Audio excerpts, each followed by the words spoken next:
na ujana niliokuwa nao nilikuwa nikiusikiliza, lakini zote hizo sikupata kitu chochote katika kuzisikiliza isipokuwa adhami wa nadabi. Nimepata madhambi mingi,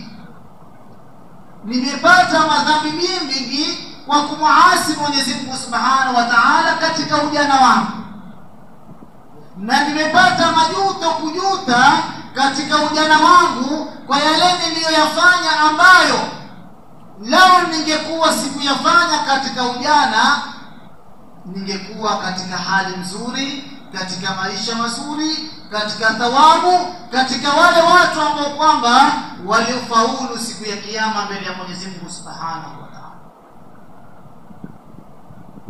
Lakini akawa ameusikiza ule ujana. Ndio mwenye kitabu akatambia madha zaman, zimeshapita ule wakati wa ujana uliokuwa nao. Tena wakati gani huo wa ujana? Laibun, katika machezo, walahu, na mapumbao. Vijana vingi wapenda kupumbaa, kustarehe. Ule wakati wao wa ujana apenda kufanya nini? Kustarehe. Innamal hayatu dunya laibun wa lahun wa zina